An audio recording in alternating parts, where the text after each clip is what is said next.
Kami DPR Aceh, terutama Komisi 5, itu sudah mengingatkan pemerintah Aceh soal adanya dampak daripada pandemi COVID-19 terkait dengan para kerja dan buruh di perhotelan dan seluruh buruh-buruh yang ada di sektor pekerja lain di Aceh yang akan berdampak, yaitu pemecatan dan dirumahkan untuk sementara waktu. Yang jumlahnya itu sudah dilaporkan oleh Dinas Tenaga Kerja Aceh dan juga Dinas Sosial Aceh. Apa landasan DPR Aceh Komisi 5 mengingatkan pemerintah Aceh? Yaitu soal dana refocusing yang sekarang itu dari 1,7 triliun itu menjadi sekarang 2,7 triliun. Yang angkanya signifikan, dan kami sudah meminta pemerintah untuk memperhatikan buruh-buruh yang dirumahkan atau buruh-buruh yang di PHK sementara agar diberikan stimulus dana dari refocusing ini sehingga mereka tidak terancam kehidupan anak dan istrinya di rumah. Namun sekali lagi teman-teman sekalian, upaya-upaya yang dilakukan oleh teman-teman di DPR Aceh ini adalah upaya pengawasan, upaya kontrol, bukan upaya eksekusi. Yang mengeksekusi seluruh kebijakan, yang mengeksekusi seluruh aturan itu adalah pemerintah Aceh. Berkenaan dengan kanun nomor 7 tahun 2014 soal tenaga kerja di Aceh.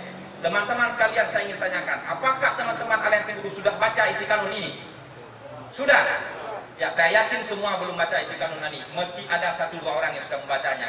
Saya sarankan kepada teman-teman aliansi buruh, tidak hanya buruh di pusat, di provinsi, tapi di kabupaten kota, untuk membaca secara komprehensif pasal per pasal dan klausul yang ada dalam kanun nomor 7 tahun 2014 ini.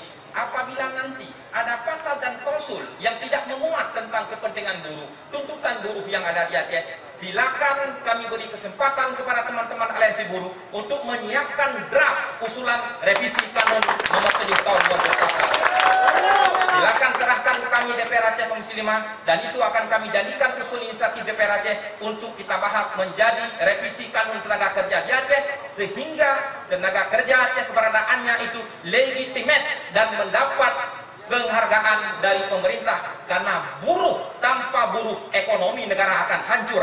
Tanpa buruh, perusahaan-perusahaan dan investasi tidak akan berjalan dengan baik di Aceh.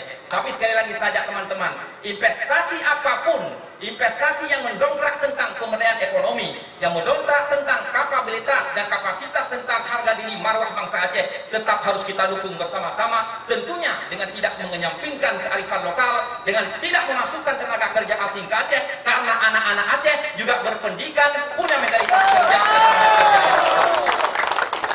itu mungkin dari kami. Selebihnya nanti silakan kita berdiskusi. Kami membuka pintu yang luar biasa besar, terutama Komisi 5 kepada teman-teman buruh baik di provinsi maupun di kabupaten kota, tetapi dengan data dan fakta yang kuat sehingga kita bisa melakukan proses pengungkapan. Apabila perlu, seperti saya tegaskan tadi, membentuk pansus tenaga kerjaan di Aceh. Demikian dari saya, terima kasih teman-teman, tetap semangat, hidup buruh, hidup buruh, hidup buruh.